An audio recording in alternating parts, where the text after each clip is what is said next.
Good morning everyone. எல்லாருக்கும் வணக்கம். இன்னைக்கு நம்மளோட UPSC beginner series வீடியோ தான் பார்க்க போறோம். எஸ், நம்ம UPSC beginner series பத்தி உங்க எல்லாருக்குமே தெரியும். UPSC பத்தி கொஞ்சம் ஐடியா இருக்கு இல்ல UPSC prepare பண்ணனும் அப்படினு இன்ட்ரஸ்ட் இருக்கு அப்படின்றவங்க இந்த சீரிஸ் ஃபாலோ பண்ணீங்கனாலே UPSC பத்தியான ப்ராப்பர் ஐடியா உங்களுக்கு கண்டிப்பா கிடைக்கும். ஏனா ஒவ்வொரு செக்ஷனுமே நாங்க பிரிச்சு உங்களுக்காக அனலைஸ் பண்ணி தரோம். முதல்ல புக்ஸ்ல ஆரம்பிச்சு தென் அதில இருந்து பாத்தீங்க அப்படினா क्वेश्चन பேப்பர்ஸ் அது மாதிரி UPSC யோட ஸ்டேஜஸ் இந்த மாதிரி எல்லாத்தையுமே நம்ம டிஸ்கஸ் பண்ண போறோம். UPSC beginner seriesல ஆல்ரெடி நம்ம 5 வீடியோஸ் பார்த்திருக்கோம். இன்னைக்கு நம்ம 6வது video books for UPSC suggested by toppers அத தான் பார்க்க போறோம். சோ என்ன மேம் இதுவரை பார்த்திருக்கோம் அப்படினு கேட்டிங்க அப்படினா all the NCRT. so what is NCRT? NCRT னா என்ன, அது ஏன் அவ்ளோ significant அப்படின்றத பத்தியும் NCRTs எப்படி படிக்கணும், top to from the page to page or from top to bottom எப்படி தான் படிக்கிறது அப்படின்றத பத்தி எல்லாத்தையுமே டிஸ்கஸ் பண்ணிருக்கோம். அதோட pros and cons எல்லாத்தையும் பேசி தென் நம்ம நோட்ஸ் மேக்கிங்க்கு வந்திருக்கோம். நோட்ஸ் மேக்கிங் அப்படினா ஸ்டார்டிங் ஃப்ரம் என்னென்ன ஃபேசஸ், எந்த ஸ்டேஜ்ல நம்ம நோட்ஸ் எடுக்கணும், எத்தனை ரீடிங் அதுக்கு முன்னாடி பண்ணிருக்கணும் அப்படின்றத பத்தியும் சொல்லியிருக்கோம். அதே மாதிரி லிஸ்ட் ஆஃப் NCRTs, எந்தெந்த NCRTs ரொம்ப சிக்னிஃபிகண்ட், எது லெஸ் சிக்னிஃபிகண்ட், எதை முதல்ல படிக்கணும், இதெல்லாம் படிக்கலாமா வேணாமா அப்படின்ற லிஸ்ட் ஆஃப் NCRTs எல்லாமே கொடுத்துருக்கோம். ஸோ இதை பத்தி பேசின எல்லா வீடியோஸுமே கீழே டிஸ்கிரிப்ஷன் பாக்ஸ்ல இருக்கு. ஸோ மறக்காம அந்த வீடியோஸ் பார்த்துட்டு இந்த வீடியோக்குள்ள வாங்க. ஏன்னா உங்களோட பேசிக் நாலேஜ்க்காக நான் சொல்றேன். ஓகே, இதெல்லாம் பார்த்து முடிச்சுட்டு நம்ம standard books for UPSC prelims அப்படின்றத லாஸ்ட் வீடியோல பார்த்தோம். ஸோ அதை தொடர்ந்து இன்னைக்கு standard books for UPSC mains அப்படின்றத பார்க்க போறோம். UPSC ப்ரிலிம்ஸ்க்கு எந்தெந்த புக்ஸ் படிச்சா போதும், இதுவே NF அப்படின்றத நிறைய அனலைஸ் பண்ணி தான் உங்களுக்கு கொண்டு வந்திருந்தேன். ஸோ அதோட ரெஸ்பான்ஸ் காரணமா இன்னைக்கு நான் UPSC மெயின்ஸ் எக்ஸாமோட ஸ்டாண்டர்ட் புக்ஸ் பத்தி சொல்ல போறேன். ஸோ ஓகே, நான் இப்போ தான் வந்திருக்கேன், நான் ப்ரிலிம்ஸ் ப்ரிப்பேர் பண்றேன், எனக்கு இது போதுமா அப்படின்னு கேட்டிங்கன்னா நோ. ப்ரிலிம்ஸ் மட்டுமே நமக்கு என் கிடையாது. நம்மளோட அல்டிமேட் கோல் மெயின்ஸ்ல நல்ல மார்க் எடுக்கணும். அதுக்காக நீங்க இப்ப இருந்தே மெயின்ஸ் ப்ரிப்பேர் பண்ணி ஆகணும். ஸோ மெயின்ஸ்க்கு ப்ரிப்பேர் பண்ண எனக்கு என்ன ஐடியாவுமே இல்லை அப்படின்றவங்க கவலைப்பட வேண்டாம். நான் என்னென்ன புக் சஜஸ்ட் பண்ணேன்னு பாருங்க. உங்களுக்கு அது ஆப்டா இருந்தது அப்படின்னா அதை வாங்கி சாப்டர் பை சாப்டர் எப்படி கொஸ்டின் கேட்டிருக்காங்க அப்படின்றத வச்சு படிக்க ஸ்டார்ட் பண்ணுங்க. ஓகே, வித்தவுட் எனி டிலே வீடியோக்குள்ளே போகலாம். ஸோ மெயின்ஸ் பற்றி உங்கள் எல்லாருக்குமே தெரிஞ்சிருக்கும். GS paper 1, paper 2, paper 3 and paper 4. So 4 paper இருக்குது. அந்த 4த்துலேயும் ஒவ்வொன்றுலேயும் 3லேருந்து 5 சப்ஜெக்ட்ஸ் வரையும் இருக்குது.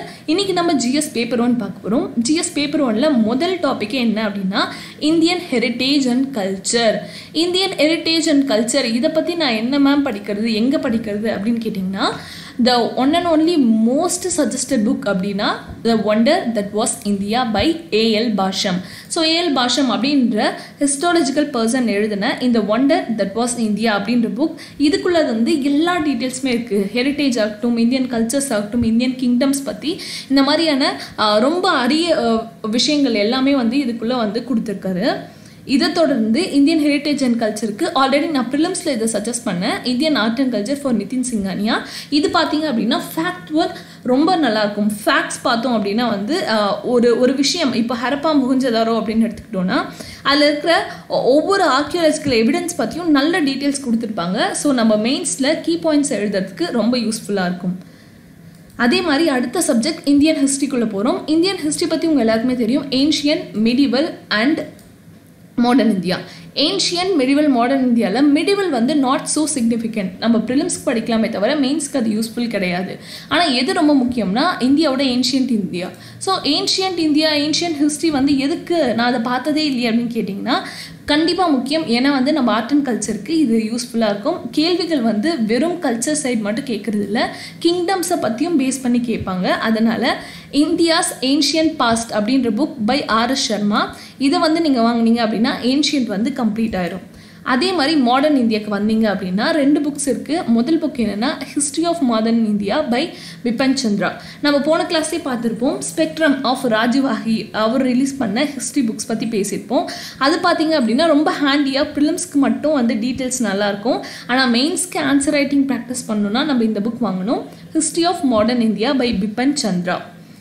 தென் இதை எழுதி முடித்த பிறகு இந்தியா ஸ்ட்ரகிள் ஃபார் இண்டிபெண்டன்ஸ் இந்த 1920 ஸ்டார்ட் பண்ணி 1947 வரை என்ன நடந்தது அப்படின்றத ஒரு தனி சிலபஸ் பார்ட்டாகவே நமக்கு இருக்குது. அந்த தனி சிலபஸை நம்ம டீல் பண்ணோம்னா இந்த புக் நமக்கு கண்டிப்பாக தேவை. ஏன்னா இப்போ லேபர் மூவ்மெண்ட் அப்படின்னா நம்ம ஒரு 2 பேஜ் 3 பேஜ் படிச்சுட்டு போயிருப்போம். ஆனால் அதுக்குள்ளே ஒவ்வொன்றுமே டீட்டெயிலாக இப்போ நார்தர்ன் இந்தியாவில் பார்த்தீங்கன்னா லேபர் மூவ்மெண்ட்ஸ் எப்படி இருந்தது, சதர்னில் பார்த்தீங்கன்னா எப்படி இருந்தது, ஏன் ரயில்வேஸ் மட்டும் அவ்வளோ இம்பார்ட்டன்ஸ் கொடுத்தாங்க அப்படின்ற எல்லா விஷயமும் இந்த புக்கில் இருக்கும். So India struggle for independence by Bipin Chandra அப்படின்றதும் வந்து இன்எவிட்டபிள் புக். அடுத்து இந்தியன் ஜியாகிரஃபியில் பார்த்தீங்கன்னா geography of India by Majid Husain. So Majid Husain book பார்த்தீங்க அப்படின்னா வந்து ஜியாகிரஃபி ஆப்ஷனில் இருக்கிற எல்லாருமே வச்சுருப்பீங்க.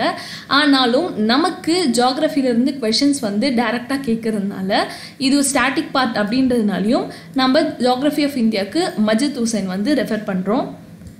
தென் இதே இந்தியன் ஜியாகிரஃபி கண்டினியூ பண்ண ஆல்ரெடி நம்ம இந்த 2 புக்குமே பார்த்துருக்கோம். ஆக்ஸ்போர்ட் ஸ்கூல் அட்லஸ் மேப் பற்றி, அடுத்து வந்து ஜி.சி. லியாங்கோட புக் பற்றி. ஸோ இது 2மே ஆல்ரெடி நம்ம ப்ரிலிம்ஸ் ப்ரிப்பேர் பண்ணுறதுனால இதுக்கு வந்து யூஸ்ஃபுல்லாக வந்து நமக்கு இருக்கும். ஒரு 2 முறை ரிவைஸ் பண்ணால் போதும்.